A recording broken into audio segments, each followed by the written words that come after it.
kok nggak hamil-hamil, nggak perlu bayi tabung kan? Ya, Sampai ada yang bilang kayak gitu. ternyata kena TB.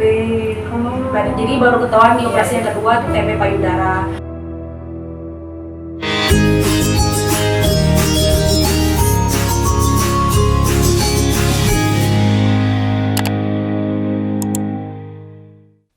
Ya, bismillahirrahmanirrahim. Assalamualaikum warahmatullahi wabarakatuh. Berjumpa kembali dalam channel El Chandra Family. Pada episode kali ini di ngalaman, yaitu ngawangkong pengalaman, atau dalam istilah bahasa Indonesianya adalah ngobrol tentang pengalaman. Hari ini ada dua sahabat saya ketika kuliah di Jatinangor, di mana beliau-beliau ini punya kisah inspiratif ya teman-teman semuanya. Mungkin di luar sana bagi teman-teman ada banyak sekali yang sedang menunggu pejuang garis 2 ya, atau menunggu sedang diamanahkan seorang buah hati. Nah, yang memakai baju ungu itu kita perkenalan dulu ya. Namanya Sri Guntari. Nah, biasanya kami nih teman-teman di kampus memanggilnya dengan panggilan Cece karena kebetulan dari Lembang dan sekarang itu mengajar di salah satu SMA di Kota Bogor.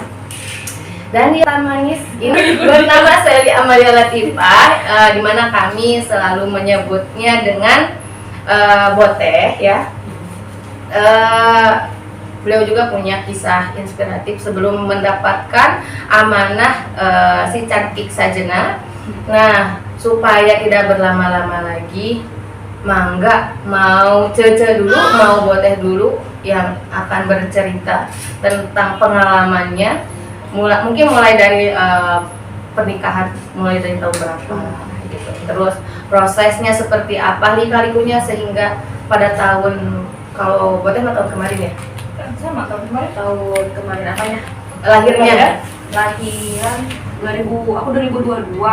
Aku 2021 ya. Iya, beda tahun. Kita beda angkatan ya. Soal sekolah langsung saja mau siapa dulu? Oke, assalamualaikum. Saya Sally atau saya dipanggil Boteh.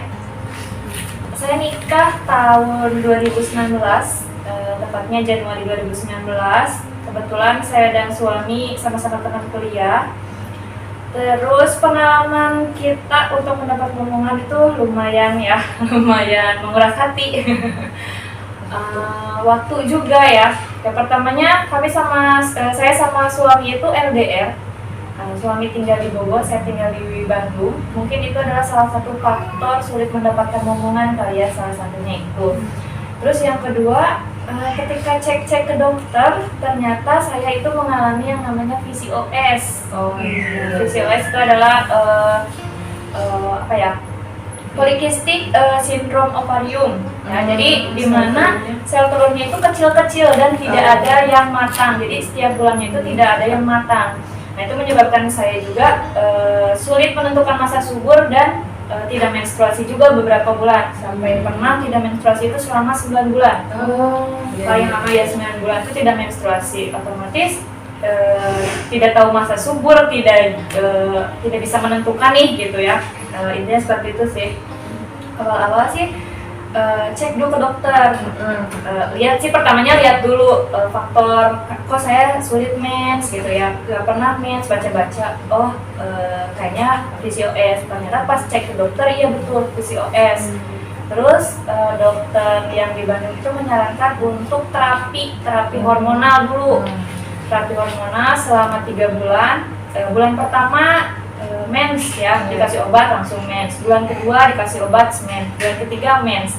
Ketika obat itu dilepas, nggak mens lagi. Terapi hormonal tuh kayak gimana? Terapi hormonal itu dikasih obat, semacam obat KB gitu, namanya obat KB. Pil KB kayak gitu. Nah, itu untuk menyeimbangkan hormon di dalam tubuh. Karena kalau PCOS itu gula di dalam tubuhnya itu terlalu banyak. Padahal kurus ya. Nah, PCOS itu biasanya dialami oleh orang-orang yang obesitas. Hanya segelintir orang saja yang berbadan kurus. Nah, Makanya saya juga heran kok bisa ya yang badannya kurus kayak saya, VCO, kadar gulanya tinggi, sampai sempat dikasih juga obat gula. Nah, selama terapi hormonal itu dikasih obat gula juga supaya si insulinnya katanya si hormon sama si gulanya itu seimbang. Lepas dari situ nggak berhasil juga, wah ini kenapa lagi. Terus akhirnya si dokter yang di Bandung itu nyaranin, oh ini LDR juga ya, iya. Gimana kalau misalnya untuk pingin punya anak itu harus ada yang ngalah sebetulnya. Ya gimana, saya kerja di Bandung, suami nggak mungkin pindah kan dari Bogor ke Bandung karena baru beberapa tahun kerja di Bogor. Akhirnya, yaudah deh kata suami, ganti aja cari dokter yang lain. Akhirnya cari deh dokter yang lain yang bisa buat konsul. Kemarin kan yang pertama itu dokter kandungan biasa, akhirnya ke dokter fertilisasi, kesuburan juga. Ternyata kalau dokter fertilasi ini harus memperbaiki pola hidup. Pertama harus olahraga, kedua dikurangi makanan karbohidrat, berarti harus gula-gula, harus diet. Dok, saya kan berat badannya itu 47, harus diet segimana lagi? Beneran ceking kurus, gitu. Harus diet gimana lagi? Ya usahakan gulanya dikurangin dan harus olahraga. Oke, kita cobalah olahraga seminggu beberapa kali. Mens lah olahraga, oh ternyata kuncinya itu harus olahraga. Ternyata mens, setelah itu nggak olahraga nggak mens lagi. Mensana ini konperisano kayak gitu pokoknya. Akhirnya sempat nyerah sih ya. Ya udahlah, udah capek gitu ya minum obat-obat kayak gitu tapi nggak berhasil juga. Akhirnya nyerah, tapi kebangun lagi sama omongan-omongan dari luar. Biasa ya netizen ya, orang yang nggak tahu kan pasti mikirnya, ih gak subur ya. Ya secara nggak langsung di dalam hati bilang, iya sih emang gak subur, tapi nggak seharusnya ngomong kayak gitu. Ya, Kok belum punya anak sih, kan nikahnya udah setahun. Ya. Ih kok belum punya anak sih, bla bla bla. Nah, kebangun lagi lah dengan motivasi itu. Sampai orang terdekat pernah bilang kayak gini, kok nggak hamil-hamil, nggak perlu bayi tabung kan? Ya, Sampai ada yang bilang kayak gitu. Itu kan ke kita kan kayak agak maksudnya gitu ya. Toh dia nggak tahu loh gitu perjuangan aku tuh kayak gimana, kok dia bisa ngejudge sampai kayak gitu. Akhirnya di tahun 2000 berapa ya, pas corona itu 2020. Nah, ada hikmahnya juga sih ya corona dan lockdown. Ketika pas corona lockdown itu saya pindah ke Bogor, ikutin suami ceritanya selama lockdown aja. Ternyata ya akhirnya ke lockdown juga di Bogor, nggak bisa pulang ke Bandung. Karena memang lagi Ya. hangat-hangatnya ya. Lagi rame-ramenya Kasus juga juga, kan, kasusnya lagi tinggi-tingginya. Akhirnya diam di Bogor selama berapa bulan, 3 bulan dulu. Terus kata suami, udah deh pindah aja ke Bogor. Alhamdulillah di Bogor pas dapat kerja juga, akhirnya tinggallah di Bogor. Nah di Bogor, nih mumpung kita lagi tinggal bareng, udah bareng-bareng yuk kita promil. Akhirnya kita promil bareng-bareng ke dokter salah satu rumah sakit di Bogor. Sama tuh dikasih obat hormonal dan obat gula juga. Karena memang dari dokter itu tuh Dari dokter masalahnya emang tetap awalnya tetap itu. hormon PCOS. Oh. PCOS itu. Terus malah pas yang ke dokter yang terakhir itu, oh ini ada kistanya bu. Udah deh, gimana nih? Ya udah minum obat dulu aja. Minum obat 2 bulan itu, kasih obat, mens, kasih obat, mens. 3-nya enggak. Kan lumayan ya, uang juga keluar kan ya. Terus kita waktu juga, akhirnya nyerah lah. Ya udahlah. Akhirnya menemukan mungkin jalannya ya. Ketika kita udah nyerah-nyerahnya, udahlah capek, udah deh gimana nanti Pasrah aja, gitu pasrah kan. aja.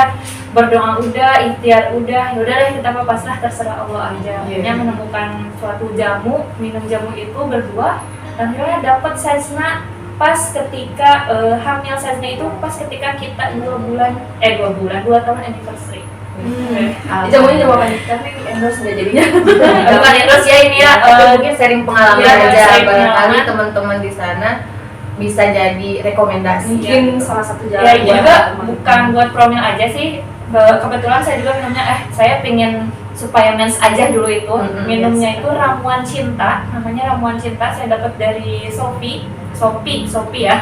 Saya dapat dari Shopee. Ya, Shopee. Dapat dari Shopee adanya ramuan cinta. Saya minum itu, suami juga minum sama bareng-bareng. Alhamdulillah 2 minggu minum itu langsung positif. Iya, alhamdulillah.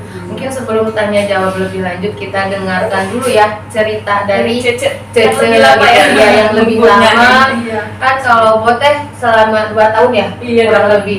Cece nih yang pernikahannya, mangga Gimana perjuangannya? Halo, saya Sri Guntari, biasanya dipanggil Cece.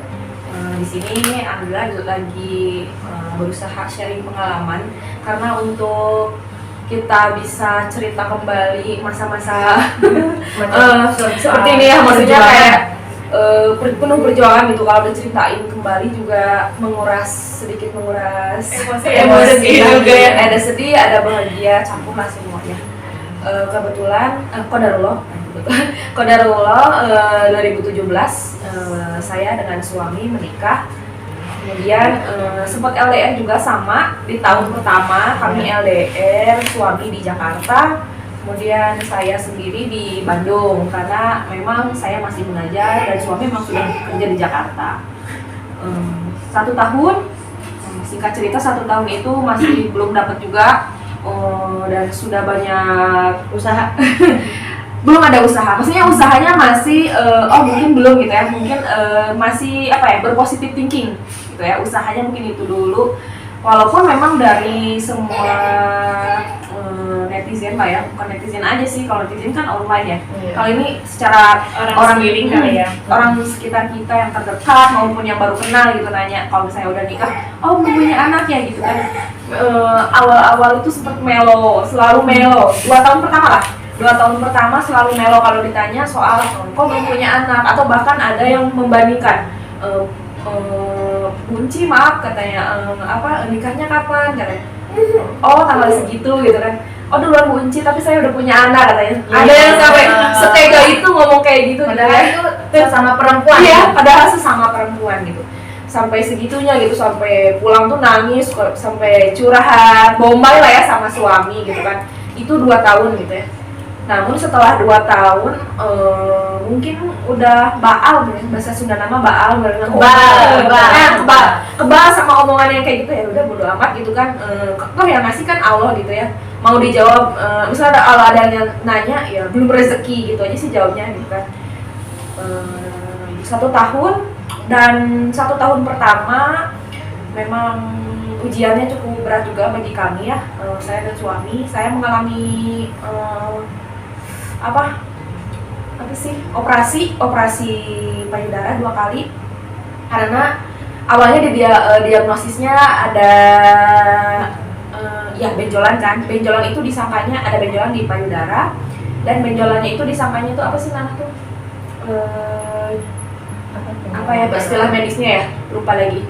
Kayak mastitis kelenjar gitu. Nah, bukan kelenjar, tapi kayak mastitis gitu. Kayak susu ibu menyusui yang susunya nggak dikeluarin gitu kan, lama-lama menjadi mastitis. Nah, seperti itu awalnya diagnosisnya itu, dan memang harus dibedah, tapi menunggu jangka waktu lama. Lalu ternyata bukan hanya sekedar benjolan, tapi ada cairan gitu setelah biopsi dilihatnya, dicek. Ternyata memang harus segera karena bentuknya di dalamnya itu nanah gitu kan. Setelah operasi pertama masih minum antibiotik gitu kan ya, lalu ternyata sampai antibiotik yang paten pun kata si dokternya gitu kan, dokter bedahnya bilang ini antibiotiknya udah paten gitu, tapi kenapa masih ada nanah gitu kan. Nah ternyata operasi lagi lah yang 2 kali karena benjolannya masih ada, belum hilang gitu kan. Operasi yang kedua barulah ternyata si hasil operasinya itu maksudnya entah ada apalah sesuatu di hasil operasinya diperiksa, dan ternyata kena TB. Jadi baru ketahuan di operasi yang kedua itu TB payudara. Kata dokter pun pantesan gitu kan, pakai antibiotik yang paten pun nggak mempan. Toh ini kan TB harus pakai obat TB. Jadi 2 tahun lah itu, dari tahun pertama ketahuan kan di akhir tahun sampai ke tahun kedua 9 bulan ya. Kalau TB paru kan biasanya 6 bulan. Nah karena saya TB non paru, jadi di payudara jadinya nambah 3 bulan. Jadi 9 bulan pengobatan, dan otomatis mau promil pun tidak akan bisa konsen gitu ya. Walaupun memang sebenarnya bisa, tapi nggak akan konsen karena memang 9 bulan nggak boleh kelewat minum obat. Setiap bangun belum makan apa-apa, itu yang masuk gitu kan. Dan nggak boleh lupa. Kalau lupa saya kelewat 1 hari pun harus ngulang lagi dari bulan pertama, jadinya hitungannya 0 bulan lagi. Kebayangkan jadinya ya udah konsentrasi pengobatan sampai ada efek samping juga. Jadi bener-bener 2 tahun pertama itu diuji gitu ya. Selain kita memang belum dikaruniai momongan, memang diuji banget sama penyakit itu sih, terutama saya yang merasakan sampai obat TB kan ada 2 itu ya, ada yang kuning ada yang merah. Nah yang 3 bulan pertama yang merah itu sampai membuat saya kayak lumpuh, bener-bener nggak bisa duduk nyaman, nggak bisa berdiri pun harus itulah dibopong sampai kemarin juga kan di tahun kedua itu di bulan keberapa gitu ya, pokoknya 3 bulan itu 3 bulan pengobatan itu alhamdulillahnya ada rezeki bisa ngambil rumah di Bogor. Jadi yang asalnya kita LDR memutuskan, saya dan suami memutuskan untuk pindah ke Bogor gitu kan. Nah selama pindahan itu saya memang dalam kondisi benar-benar kayak lumpuh itu gitu. Jadi lagi renovasi rumah pun nggak bisa mengawasi, hanya di kamar saja, hanya benar-benar tertidur aja, benar-benar nggak bisa bergerak. Semua sendi-sendi saya nggak bisa saya gerakan itu selama kurang lebih 2 minggu kalau nggak salah. Pokoknya setelah pengobatan merah aja, pas pindah pengobatannya ke kuning baru saya normal lagi, sendi-sendinya udah biasa lagi. Jadi kayak kena asam urat gitu, semua sendinya nggak bisa digerakin. Nah, itu lah disitulah ya perjuangan banget gitu. Jadi selama itu pun memang belum sempat kepikiran untuk promil ya. Namun alhamdulillah setelah pindah ke Bogor kepikiran lah gitu ya, karena memang udah 2 tahun terlalu lama, ini udah warning lah gitu ya, udah 2 tahun nggak peduli, kita harus benar-benar cek gitu. Barulah kami cek ke dokter kandungan sampai kami menemukan di saya itu ada kistanya gitu. Jadi sama kistanya memang agak gede, malahan sampai 4 cm kalau 4 sampai 5 cm. Dan ujung-ujungnya sih dari dokternya dikasih obat untuk penyubur kayak vitamin gitu, opul apa ya, pokoknya untuk saya dan suami ada obatnya. Sempat beberapa bulan tuh, dan akhirnya keburu COVID. Nah, dan kepotong COVID, dan juga memang nggak murah ya untuk promil itu ya. Ada uang yang harus. Nah betul, dikeluarkan. ada biaya, ada waktu, pokoknya semuanya perlu pengorbanan lah ya, baik dari segi terutama di biaya sih untuk punya anak itu. Keburu COVID juga, jadinya kami memutuskan untuk ya udahlah, karena memang belum ada ini juga gitu, walaupun sudah katanya kan kata dokter juga memotivasi, katanya kalau ada kista juga sebenarnya nggak apa-apa, itu tidak menghalangi, katanya tetap bisa aja hamil katanya, selama kistanya memang tidak menghalangi saluran reproduksi ya, maksudnya masuknya jalannya itulah ya. Selama memang di tempat penempatan si kistanya, tempat si kistanya tidak menghalangi, katanya bisa aja. Dan alhamdulillah memang saya tidak terhalangi, karena cuman cukup ini aja ya, cukup karena kista itu kan efeknya jadi sakit menstruasi ya. Ketika menstruasi itu jadi sakit banget. Nah itu mungkin risihnya di situ mengganggu gitu kan. Balik lagi ke COVID, jadi setelah COVID datang udah kita nggak lanjutin lagi promil di dokternya karena uang juga ya. Biaya tadi saya bilang juga. Dan dari situ sudah kami pasrah, benar-benar tawakal ya sama Allah. Ya Allah, saya pun dalam hati kalau misalnya memang saya dan suami tidak dikasih gitu dalam rumah tangga kami di dunia, gak apa-apa, kami ingin di akhirat nanti pun dikasih amanah gitu ya, maksudnya dibahagiakanlah rumah tangga kami gitu. Sampai segitunya, sampai udah pasrah gitu. Ternyata di tahun berapa ya saya lupa, di tahun ketiga kalau nggak salah, apa keempat ya, mau pokoknya tiga setengah tahun lah itu, 3,5 tahun usia pernikahan. Ada juga yang memotivasi lagi tuh, ikhtiar, jangan diam aja gitu ya, walaupun udah pasrah tetap ikhtiar katanya. Harus tawakal tuh kan, kita harus tetap mencoba ya, jangan cuman usaha doa aja gitu kan.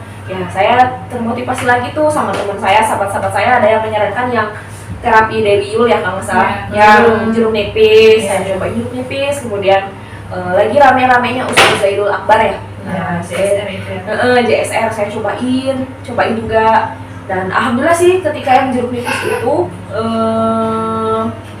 ada yang kista itu loh, iya yang menstruasi itu jadi nggak sakit gitu.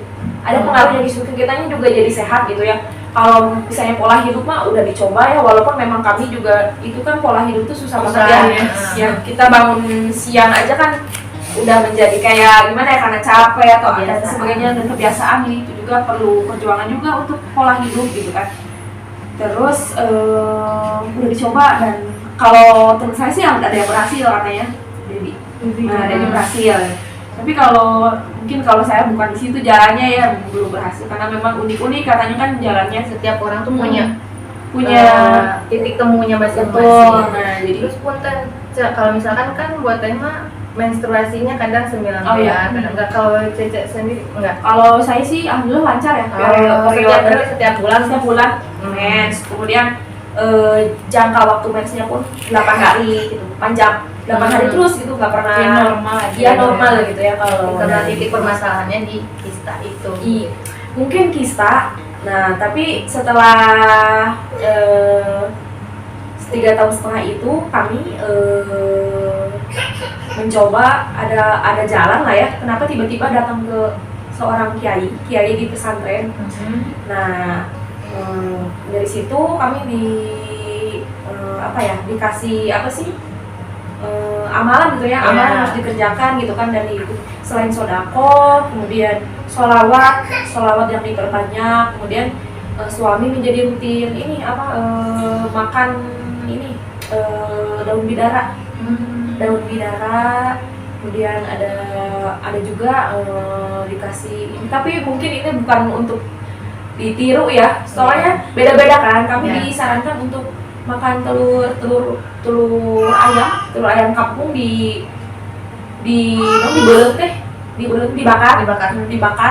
dibakar sampai si kuning-kuningnya pun terbakar gitu, sampai jadi kopi. Itu hektik banget itu di dapur, sampai meletus karena kan telur dibakar ya. Iya. Terus sampai perjuangannya gitu kan, sampai dibikin kopi untuk diminum sama saya sendiri. Dan kemudian yang pertama tuh bisa, ternyata saya telat head. Nah, telat headnya itu sampai 1 bulan. Tapi ternyata karena memang kami tidak mengabarkan kembali ke Pak Kiainya gitu bahwa saya udah telat gitu, karena dikira udah mau hamil gitu kan. Ternyata malah Haid lagi. ternyata menstruasi lagi, jadinya udah PAP gitu kan. Tapi suami nggak nyerah, kita coba lagi yuk gitu kan. Dan efek WFH juga sih ya, ada berkahnya di ada kopi. berkahnya. Jadi berarti bukan musibah aja ya, Iya, tapi betul. pasti yang terjadi pada kita itu ada sisi positifnya yang bisa kita ambil. Ada manfaatnya ya, ada hikmahnya. Ya makanya di sini kita bercerita-cerita itu barangkali ada menjadi penguat, menjadi inspirasi. Mungkin ada kayak ramuan cinta atau tadi yang Dewi Yul atau JSR atau Ya, apapun betul. yang bisa teman-teman di luar sana coba. Betul. Gitu. Balik lagi ya. Tadi tuh sampai WFH. Setelah itu WFH, jadi suami pun jadi lebih sering di rumah, dan istirahatnya kita kayak full banget gitu ya. Saya juga di rumah terus karena suami bolak-balik Jakarta, Bogor, pakai KRL itu lumayan ya. Kan kalau laki-laki itu susah ya dapat tempat duduk ya. Iya. Jadi pulang pergi itu memang berdiri gitu kan. Itu pun pasti akan menguras tenaga gitu ya. Dan kalaupun pulang masih pasti capek gitu kan, mana sempat gitu ya. Ya udah capek gitu kan. Nah, tapi setelah WFH alhamdulillah ada hikmahnya. Kami pun jadi sering lebih kualitas suami istri itu, maksudnya kita karena sering banget di rumah gitu ya, jadi Ngobrol. jadi ya benar, dari yang jarang ngobrol sering ngobrol. Kan ngobrolnya bukan jarang sih, kayak biasanya ngobrol malam aja. Kalau WFH kan jadi dari pagi sampai 24 jam lah kita bareng terus gitu ya. Dari situ kemudian alhamdulillah ternyata yang pas kedua kali mencoba yang pakai telur itu ya, alhamdulillah juga ternyata udah ini awalnya tapi saya nggak sadar, cuman tiap mencium bau nasi yang baru matang tuh, asapnya tuh kenapa ya nggak bisa gitu. Terus tiap pagi saya maunya makannya mie rebus. Iya, soalnya yang lain itu enak gitu. Nah baru dari situ suami curiga, kayaknya mungkin telur ini berhasil gitu ya, telur yang tadi dibikin kopi gitu kan. Alhamdulillah langsung positif. Oh ya, ada yang kelewat. Jadi sebelum ketemu Kiai, saya mencoba metode buka-buka scroll Instagram, ada ini dengan doa atau apa ya, apalagi garis 2 dengan doa. Jadi ada di grup garis 2 dengan doa. Kemudian ada diundang grupnya. Kan di situ dia di grup itu memang benar-benar ada terapi. Jadi kita terapi syukur, terapi sampai ada bahkan yang apa sih namanya, kita di ruqyah diri sendiri yang seperti itu. Nah, saya juga mengikuti itu. Jadi mungkin secara non medis memang saya nggak apa-apa. Secara medis memang nggak apa-apa. Mungkin kalau saya mah di non medis. Iya. Ya inilah alhamdulillah ya sekarang udah ada udah rame banget ya. bunyi suara Alami gitu ya. Iya betul. Jadi pendukung gitu ya. Nah, mungkin tadi dari cerita dari Boteh dan Cece kan mungkin banyak orang sekitar atau itu mah mau yang udah deket ataupun yang baru kenal, pastilah dalam mungkin hanya beberapa kata, tapi kan membekas di hati gitu kan. membuat kita down karena kan padahal mereka tuh nggak tahu apa yang sudah kita kerjakan. Kira-kira mungkin kesehatan mental, tipsnya supaya bisa tetap yakin, karena kadang omongan orang itu kan bisa jadi yang menjatuhkan gitu. Kadang ada yang bisa membuat bangkit juga. Nah, kira-kira nih untuk bertahan selama 2 tahun, begitupun dengan Cece, bahkan Cece 4 tahun gitu kan. Apa nih biar bisa di contoh gitu ya sama teman-teman yang lain. apa ya, kalau saya ingat omongan suami sih ya, saya pernah bilang biarin orang lain mau ngomong apa, mereka ngomong seperti itu karena mereka nggak tahu. Coba kalau mereka tahu, mereka pasti diam. Terus kenapa mereka ngomong kayak gitu? Karena mereka nggak tahu ilmunya. Coba kalau mereka tahu ilmunya, pasti mereka diam. Ya udah, saya bilang ya udah, berarti mereka nggak tahu ilmunya. Ya udah. Berarti setelah itu meskipun sempat naik turun ya, emosional, mental gitu, tapi karena ingat kata-kata itu, jadi ya udah gitu. Toh saya pikirnya juga, saya pernah bilang, ya kali dapat anak tuh sama ya kayak giveaway. Memang gimana gitu? Ya aku ikutan giveaway, berharap menang. Enggak menang. Coba ikutan giveaway, terus kita lupain, akhirnya menang. Ya siapa tahu anak juga kayak gitu. Ternyata iya benar. Beda sih ya. Analogikannya bahwa anak itu Sebuah hadiah. Sebuah hadiah dari Allah. Gitu ya. Giveaway-nya dari Allah. Jadi ketika kita sudah ikhtiar, sudah berdoa, ikhlas lupakan gitu. Betul, jangan benar-benar kalau berharap banget sih boleh ya, tapi jangan sampai kita maksa ya. Atas doa kita memaksakan kehendak. Ya, kalau Cece barangkali kiat-kiatnya supaya bisa bertahan, karena kan tadi ujiannya subhanallah banget gitu kan ya. Mungkin nggak semua orang bisa sekuat itu gitu. Apa tuh Cece? Kalau dari saya sih ya dukungan suami, balik lagi ya, dukungan suami, dukungan keluarga, memang dukungan orang-orang terdekat itu sangat penting gitu kan. Dan kita yang berusaha, kita juga harus tetap berusaha, kita agar tetap waras gitu ya. Ada istilahnya harus, kalau dari kitanya motivasinya kurang ya gimana lagi. Kalau saya sih memang mencik bahasa Sunda nama neger-neger maneh gitu. Ya. Kalau kita yang nggak menegarkan diri kita sendiri ya gimana lagi gitu ya. Itu terus ada juga sebuah karena kemajuan zaman kali ya, sosmed juga berpengaruh menurut saya. Ada sebuah postingan, saya follow parenting kan, walaupun sebelum saya punya pegangan gitu ya, masih udah follow gitu dari awal pernikahan tentang parenting. Nah, ada postingan tuh yang menyebutkan bahwa pasangan yang tidak dikaruniai anak itu pahalanya lebih besar daripada yang dikaruniai anak, karena kesabarannya diujinya lebih besar daripada yang dikaruniai katanya. Di situ, nah disitulah saya berbesar hati. Berarti hati saya lebih besar daripada orang-orang yang memang sudah dikaruniai. Positif tingginya itu ya, walaupun memang belum tentu siapa tahu ya gitu ya. Saya berusaha terus positif thinking, jadi dapat pahala lebih besar gitu, karena kesabarannya pun dikasih lebih besar, menahan pertanyaan-pertanyaan yang menyakitkan, menahan omongan-omongan yang nyelekit gitu kan. Ya, di situ sih. Jadi berharap sih semoga yang mendengar juga yang masih belum diberi omongan tetap kuat gitu kan, stay strong lah ya. Karena siapa tahu kamu punya rezeki lebih besar dibandingkan seorang omongan. Sebuah omongan apa? Dibandingkan omongan gitu ya, dibandingkan buah hati, dibandingkan seorang anak, mungkin ada rezeki kamu yang lebih besar di hal yang lain. Ya, betul.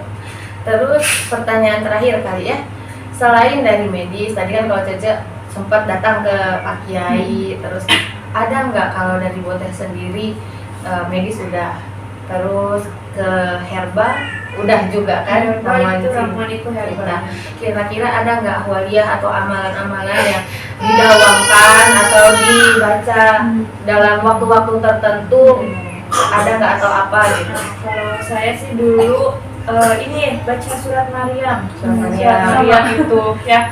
Surat Maryam terus dibaca, terus sedekah suami. Terus yang saya nggak tahu nih ya, ternyata selama saya tinggal sama suami pas pindah ke Bogor itu, ternyata mama di Bandung itu setiap subuh itu dia selalu sedekah subuh.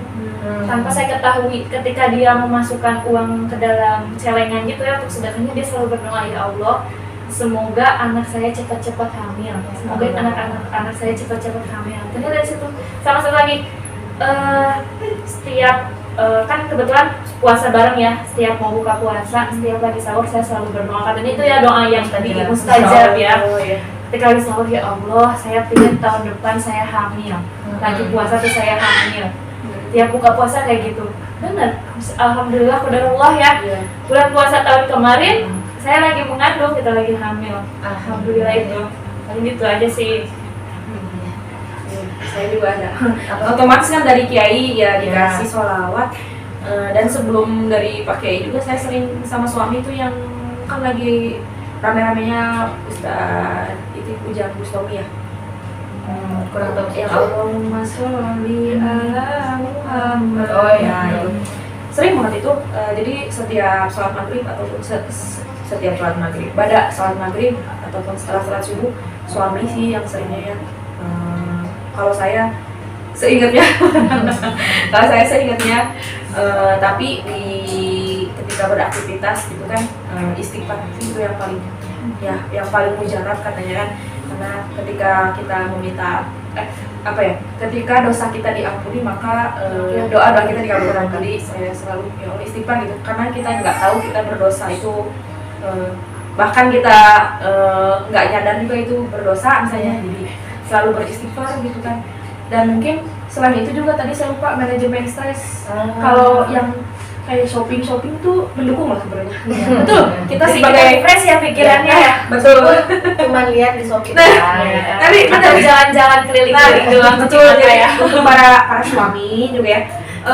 Memang betul sebenarnya kan apa ya? Karena kodratnya kita tuh pengennya diperhatikan ya kalau perempuan. Meskipun dalam hal kecil gitu. Betul. Jadi itu juga dukungan Jadi itu. kesindir. Kalaupun misalnya kita misalnya mampunya segimana gitu ya nggak apa-apa gitu. Kalau misalnya cuma bisa jalan-jalan keluar komplek ya nggak apa-apa, yang penting Meskipun cuma beli cilok doang. betul banget itu tuh jadi refresh buat kita, stresnya jadi kayak terkurang lah walaupun memang berapa persen gitu. Iya, begitu teman-teman, mungkin yang bisa saya simpulkan dari kisah cerita dari Boteh dan Cece itu, yang pertama adalah sabar dan tawakal memang sudah tentu ya. Kemudian selain kita melibatkan Allah, libatkan orang tua seperti yang dilakukan oleh mamahnya Boteh. Jadi karena kan ridho Allah, ridho orang tua. Meskipun mungkin kita sudah menikah, ridho kita beralih kepada suami, tapi tetap orang tua itu menjadi jalan ridho Allah gitu. Kemudian adanya kerjasama antara suami dan istri, entah itu dalam proses ikhtiarnya, ikhtiar dari medis ataupun non medis, bahkan secara ahwaliyah atau amalan-amalan yang harus dikerjakan, sehingga apa yang telah Boteh dan Cece dilalui dengan baik. Pada akhirnya alhamdulillah detik ini Boteh sudah mempunyai sajena yang begitu cantik, aktif, masya Allah, keren banget, sehat gitu. Pun begitu dengan Cece yang sudah dianugerahkan anak laki-laki yang diberi nama Catra, yang ganteng, gemoy gitu kan, lucu banget, sehat ya, alhamdulillah.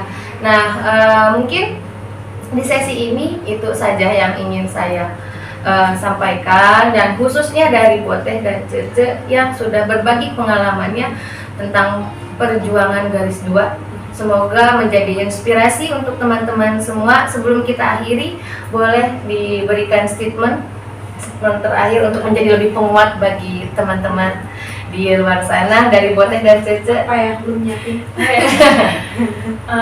Untuk para pejuang garis 2 di sana yang masih menunggu 1 tahun, 2 tahun, 3 tahun, sampai ada yang 10 tahun juga, tetap berjuang, jangan menyerah. Gak usah dengerin omongan-omongan orang lain, tetap fokus pada diri kita sendiri karena kita yang tahu diri kita sendiri.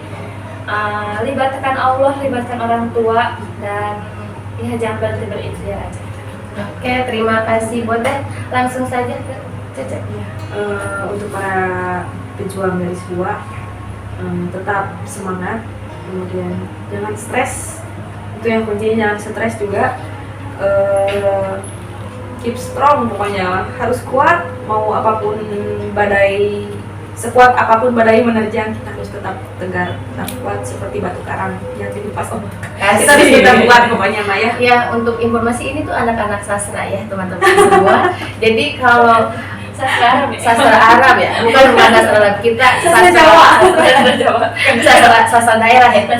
Iya. Jadi kalau misalkan di konten ini banyak sekali pacaletot ya, yang ngomongnya dicampur dengan bahasa Sunda, mohon dimaklumi. Intinya setelah hujan pasti ada pelangi yang indah. Mudah-mudahan tetap semangat, tetap kuat. Terima kasih untuk Boteh dan Cece atas ceritanya. Mudah-mudahan ada hikmah yang bisa diambil. Meskipun kita juga nggak tahu ya, pejuang garis 2 di luar sana tuh apakah lebih menantang, lebih sedih atau seperti apa. Tapi yang jelas kalian semua keren. Terima kasih atas perhatiannya. Jangan lupa klik like, komen, dan subscribe. Assalamualaikum warahmatullahi wabarakatuh. Waalaikumsalam.